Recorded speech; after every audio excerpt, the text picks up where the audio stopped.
Singapura ada. Malam ini Anda di Volten Success Seminar Indonesia. Oke.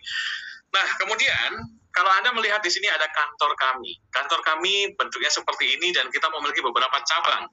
Cabang kita ada di Sungai Petani, Kedah Impor dan sebagainya. Ini di Malaysia. Dan kabar baiknya Bapak Ibu, kantor kami semuanya beli cash. Kita kurang lebih 30 miliar lebih itu untuk investasi kantor. Jadi artinya membuktikan apa? Bahwa Volten bukan perusahaan yang baru mulai, bukan baru mulai ya, maksudnya bukan perusahaan yang masih baru bangun tidur, masih ecek-ecek, bukan. Kita bukan perusahaan kaleng-kaleng, ini membuktikan bahwa perusahaan kita menjadi perusahaan yang settle saat ini. Seperti apa settle-nya nanti kita ceritakan. Kemudian bagaimana Volten ini bisa bergerak memiliki banyak penghargaan karena dipimpin oleh seorang grup CEO dan founder kita, Bapak Ismail Jaani.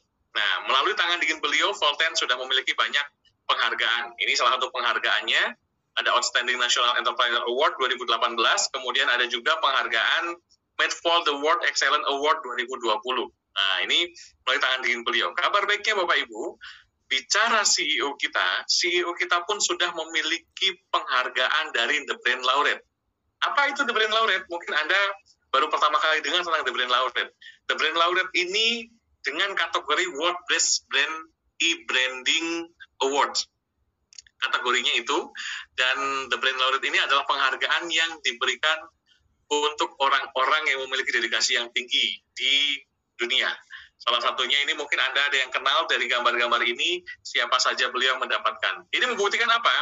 Membuktikan bahwa CEO kita adalah bukan orang biasa-biasa. Beliau memiliki dedikasi dan jam terbang yang tinggi untuk memimpin satu perusahaan. Nah, beliau didukung oleh para top manajemen yang memiliki pengalaman dan dedikasi yang tinggi, Bapak Ibu. Ini top manajemen beliau. Saat ini, Volten kita ada di beberapa negara. Tadi saya bilang target kita ada di 10 negara. Secara resmi, kantor kita yang ada kantornya di beberapa negara, ini ada di Malaysia. Sudah jelas Malaysia sebagai HQ yang kita. Kemudian ada di Kamboja. Kita sudah resmi juga di sana. Bahkan kita memiliki 3 kantor cabang di Malaysia. Kemudian ada di Indonesia. Nah, pertanyaannya di Indonesia bagaimana, Pak Edi? Indonesia ini di Tangerang City. Kantor kita ada di Tangerang City, dan kabar baiknya, Volten masuk ke Indonesia, dia berani melakukan investasi. Tidak hanya kantor yang kita bangun di Indonesia, bahkan kita juga punya pabrik di Indonesia.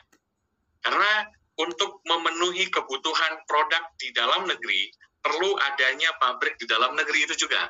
Nah, Volten waktu itu belum ada agent atau member yang aktif sebesar sekarang, tapi Volten berani untuk melakukan investasi itu di Indonesia. Tidak hanya investasi tentang kantor dan pabrik, tapi Volten juga berinvestasi tentang legalitas. Karena legalitas yang kita buat dengan penanaman modal asing, PMA.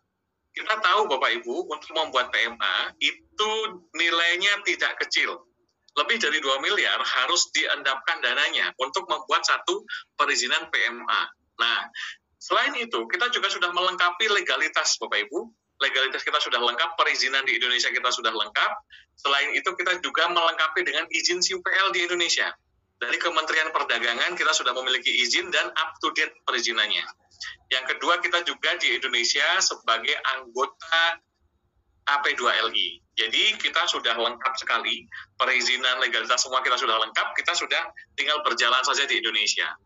Nah, ini kantor kita di Kamboja. Kamboja ada kantor cabang di Kamboja.